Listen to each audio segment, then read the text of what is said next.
मेरी तरफ से आपको बहुत सलाम कबूल हो। और आज मैं आपके साथ जिस टॉपिक पर बात करने वाली वो ये है कि अपना मुआवजना किसी के साथ कभी भी ना करें। इस बात को हम इस तरह भी सोच सकते हैं कि क्यों हम अपना मुआवजा किसी और के साथ ना करें। तो इसका जवाब इस वीडियो में आपको मिलने वाला है, इसलिए वीडियो को एंड तक ज़रूर आपने देखना है, स्किप नहीं करना है। और अगर चैनल पर नए हैं तो जल्दी से इसे सब्सक्राइब कर लें, क्योंकि ये मेरी हौसला अफजाई होती है। और आज मैं एक बैक यार्ड में हूँ और हम फूल पौधों से, पेड़ पौधों से कुछ मदद लेने वाले हैं ताकि इस टॉपिक को अच्छे से हम समझ सकें। जी, तो यहाँ पे जो सबसे पहला पौधा है, पेड़ है, बल्कि बड़ा सारा दरख्त है। और मुझे जो अपना मोबाइल फ़ोन है उसका कैमरा है काफ़ी ऊंचा करके इसको आपको दिखाना पड़ रहा है। ये नीम का गालिबन पेड़ है। और आपको पता है कि नीम की कितनी अहमियत है, मेडिसिन वैल्यू है। और फिर इसके साथ ही यहाँ पर देखें कि ये एक पौधा है और इसका इसका टेक्सचर देखें और लाजमी इसकी बहुत ज़्यादा अहमियत है। और यहाँ पर ये कली का पौधा है जिसको हम चंबेली भी कहते हैं। ये इस मौसम में काफ़ी ज़्यादा इस पे फूल आते हैं, कलियों के हार लोग पहनते हैं, गजरे पहनते हैं। और इसी तरह से आगे चलते जाएं तो यहाँ पर इसी तरह से ये छोटे छोटे पौधे भी हैं और ये बड़े पौधे भी हैं। और ये है अनार का पौधा। अनार यहाँ पर अगर मैं आपको दिखा सकूँ तो यहाँ पर काफ़ी सारे अनार लगे हुए थे, सारे तोड़ लिए बच्चों ने। और एक अगर मैं आपको दिखा सकूँ तो यहाँ पर आपको नज़र अगर आ जाए तो ये देखें, एक अनार अभी बाकी जो अनार थे उनके सबूत के तौर पर यहाँ पर लगा हुआ है। तो इसी तरह से बाकी सारे लॉन के अंदर भी पेड़ हैं, पौधे हैं। मैं आपको एक व्यू दे देती हूँ, व्यू दिखाती हूँ आपको। और यहाँ पर एक बहुत बड़ा पेड़ है आम का।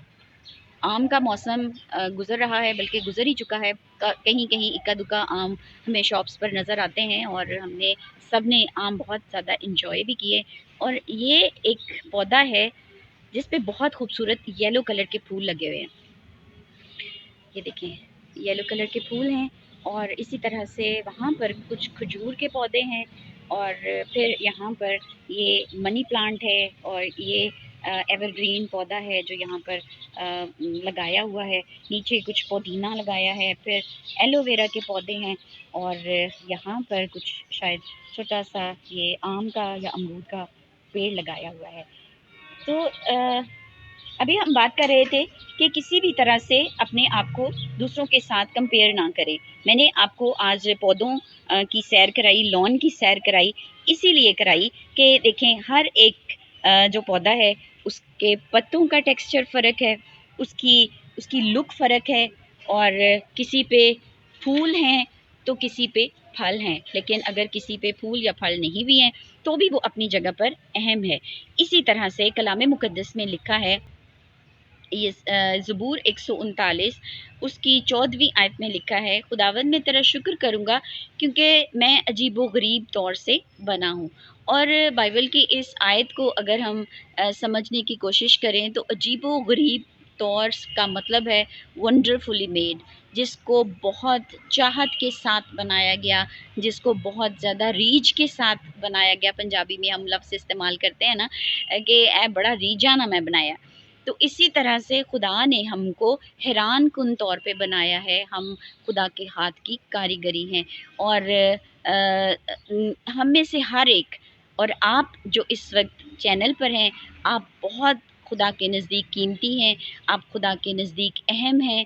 और आप एक ऐसा अगर हम इन पौधों से मिसाल लें तो आप एक ऐसा पौधा हैं, एक ऐसा पेड़ है जो किसी के साथ ना उसका टेक्सचर मिलता है, ना उसका काम मिलता है, और ना ही उसका फल दूसरे के साथ मिलता है, क्योंकि अनार अनार है, आम आम है और केला केला है। और इसी तरह से हर एक इंसान जिसमें आप भी शामिल हैं, आप यूनिक हैं, आप मुनफरिद हैं। आपके पास अपना एक आपको खुदा ने ज़िंदगी दी है, आपके पास ज़िंदगी का मकसद है।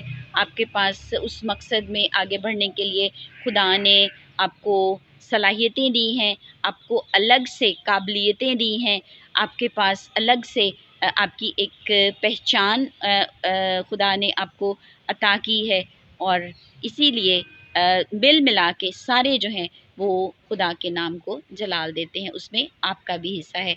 इसलिए अगर आप कभी ज़िंदगी में परेशान हो जाते हैं, दूसरों को देख के परेशान हो जाते हैं, फ़लाँ ऐसा है, फ़लाँ ऐसा है, फ़लाँ ऐसा है, मैं ऐसा क्यों नहीं हूँ, तो आज से इस सोच से बाहर निकल आइए और नए तौर से अपने आप को देखना सीखिए, अपने आप को अहम समझिए, क्योंकि आप अहम हैं और आप वंडरफुली अजीबो-गरीब तौर से बनाए गए हैं खुदा के नज़दीक। आप बेशकीमत हैं, आपकी कोई कीमत नहीं है, आपका कोई मूल नहीं है और आपके जैसा कोई और नहीं है। और ये बात साइंस भी साबित करती है कि हर एक इंसान की आँख की पुतलियाँ और उसके फिंगरप्रिंट्स किसी भी तरह से किसी दूसरे के साथ मैच नहीं करते, बल्कि सबके एक दूसरे से मुख्तलिफ हैं। तो आप मुख्तलिफ हैं, मुख्तलिफ काम कीजिए, मुख्तलिफ तरह से इस दुनिया के अंदर अपना कंट्रीब्यूशन कीजिए और मुख्तलिफ अंदाज में ही खुदावंद के नाम को इज़्ज़त और उसके नाम की बड़ाई कीजिए। फिर मिलेंगे किसी नई वीडियो के साथ, किसी नए टॉपिक के साथ। तब तक के लिए इजाज़त दीजिए, अपना ख्याल रखिए और इसी तरह से चैनल पर आते रहिए। चैनल पर आने का शुक्रिया।